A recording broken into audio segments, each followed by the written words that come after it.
Yo, what up? It's Raphael with NBA Draft Junkies, and I'm back again. I know it's been a while since I posted a player profile video. I've been traveling, but we're getting closer to the draft, so I'm back.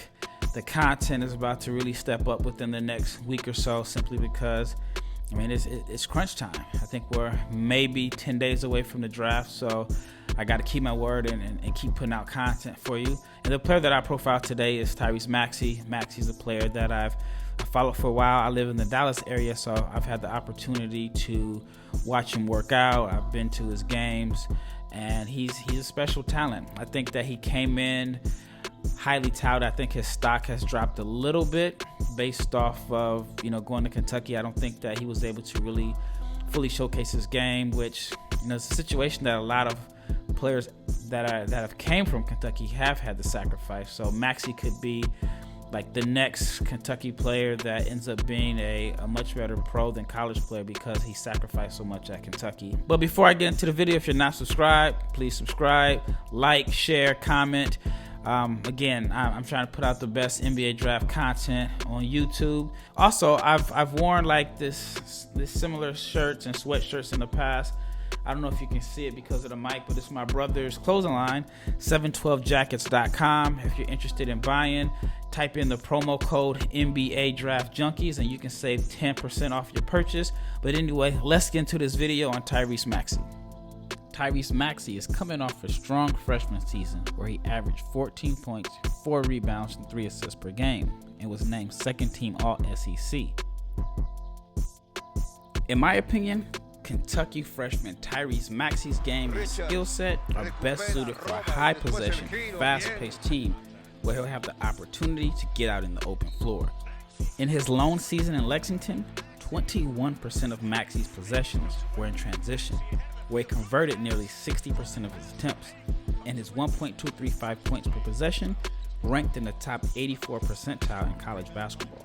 Although it sounds cliche, Maxey looks to run the floor and fill the lanes on fast breaks instead of spacing the floor.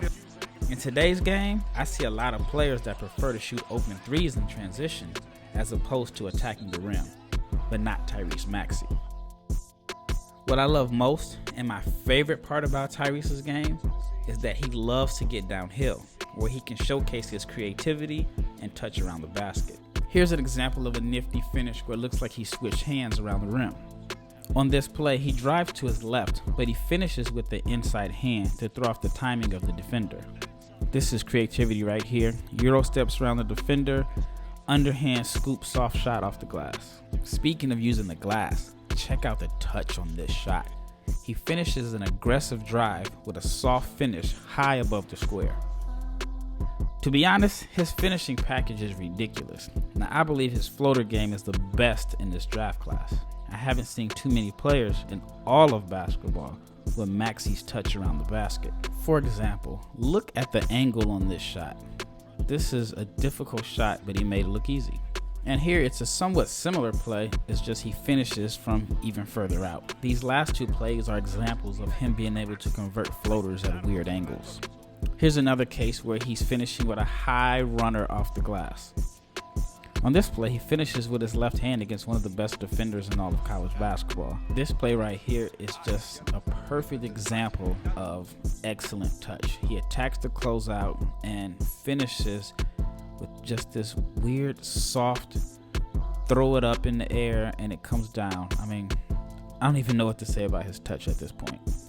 And I think this is one of his favorite moves. I've seen him do this quite a few times where he drives left, spins back to the middle, and just finishes with a nice soft touch shot. I mean, his touch is ridiculous.